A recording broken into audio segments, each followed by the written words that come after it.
బొగ్గుతో తయారు చేసే విద్యుత్తును ఏమంటారో తెలిస్తే కామెంట్ చేయండి. ఇప్పుడు మనము 5th క్లాస్ ఈవీఎస్లోని 13th లెసన్ చూద్దాము. 13th లెసన్ శక్తి, ఎనర్జీ అండి.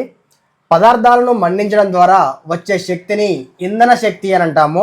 అయితే ఆ పదార్థాలు ఏంటివి అంటే వంట చెరకు, బొగ్గు, కిరోసిన్, గ్యాసు, పెట్రోలు, డీజిలు. వీటిని ఇంధనాలు అని పిలుస్తాము. ఇవే పదార్థాలు. వీటిని మండించడం ద్వారా వచ్చిన శక్తి ఇంధన శక్తి అవుతుంది. వంట చెరకు వాడకాన్ని తగ్గించుకొని సహజ వాయువును వాడుతున్నారు. ప్రస్తుతానికి వంట చెరుకునైతే వాడకాన్ని తగ్గించారు. ఇంతకుముందు వంట చెరుకును బాగా ఉపయోగించారు, ఇప్పుడు సహజ వాయువును ఉపయోగిస్తున్నారు. సహజ వాయువును పేడ నుండి కూడా తయారు చేయవచ్చు. దాన్నే గోబర్ గ్యాస్ అని పిలుస్తాం. విద్యుత్ని పొదుపు చేస్తే ఉత్పత్తి చేసినట్టే. విద్యుత్ని మనం పొదుపుగా వాడుకున్నట్లయితే అది కూడా ఉత్పత్తి చేసినట్టే అని చెప్తున్నారు. మన దేశంలో సౌరశక్తిని ఎక్కువగా ఉపయోగించే రాష్ట్రం వచ్చేసి గుజరాత్ అండి. గుజరాత్ రాష్ట్రము సౌరశక్తిని ఎక్కువగా ఉపయోగిస్తుంది మన దేశంలో. సైకిల్ ముందు చక్రానికి డైనమైట్ని అమర్చితే బల్బు అనేది వెలుగుతుంది.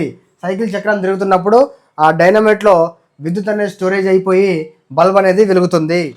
గాలి మరల ద్వారా, అంటే పెద్ద పెద్ద ఫ్యాన్లు పెడతారు కదా అక్కడక్కడ, అవి గాలి ద్వారా గాలితోని తిరగడం ద్వారా పవన విద్యుత్ అనేది ఉత్పత్తి అవుతుంది. విద్యుత్ తయారీకి ముఖ్యంగా నీటిని ఉపయోగిస్తారు. అయితే నీటితో తయారు చేసే విద్యుత్ని జల విద్యుత్ అని పిలుస్తాము. ఇంతకుముందు మనం చెప్పుకున్నట్టుగా బొగ్గుతో తయారు చేసే విద్యుత్ని ఏమంటారో తెలిస్తే కామెంట్ అయితే చేయండి.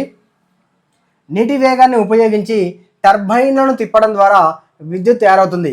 ఈ నీటి ద్వారా విద్యుత్ ఏ విధంగా తయారవుతుందంటే ఈ నీటి యొక్క వేగాన్ని ఉపయోగించుకొని అక్కడ పెద్ద పెద్ద టర్బైన్లు అనేది తిప్పుతారు. దాని ద్వారా విద్యుత్ అనేది ఉత్పత్తి అవుతుంది.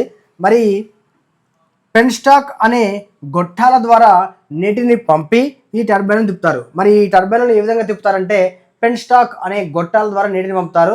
ఆ గొట్టాల ద్వారా వెళ్ళిన నీరు ఈ టర్బైన్ల మీద పడి టర్బైన్లను తిరుగుతాయి అన్నట్టు. For example Nagarjuna Sagar project కూడా దీనికి సంబంధించింది. నీటితోనే జల విద్యుత్తుని ఎక్కడైతే తయారు చేస్తారో ఆ కేంద్రాలను జల విద్యుత్ కేంద్రాలు అని పిలుస్తారు. తరిగిపోయే శక్తి వనరులు, తరిగిపోయే శక్తి వనరులు మన లెసన్లో ఇచ్చాడు. తరిగిపోయే శక్తి వనరులు అంటే పెట్రోలు, డీజిలు, సహజ వాయువు ఇలాంటివి తరిగిపోయే శక్తి వనరులు. తరిగిపోని శక్తి వనరులు అంటే సౌరశక్తి, నీటి శక్తి ఇవి ఉంటాయి కదా, గాలి శక్తి, వీటిని తరిగిపోని శక్తి వనరులు అంటాము. వీటి ద్వారా వాతావరణ కాలుష్యం అనేది జరుగుతుంది. వీటి ద్వారా వాతావరణ కాలుష్యం జరగదు. ఇవి తరిగిపోతాయి, ఇవి తరిగిపోవు. ఇవి మళ్ళీ పునరుద్ధరించడానికి కొన్ని సంవత్సరాలు పడుతుంది, కొన్ని వేల సంవత్సరాలు అయితే పడుతుంది.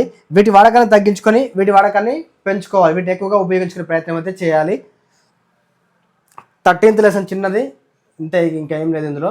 నెక్స్ట్ 14th లెసన్ చూద్దాం.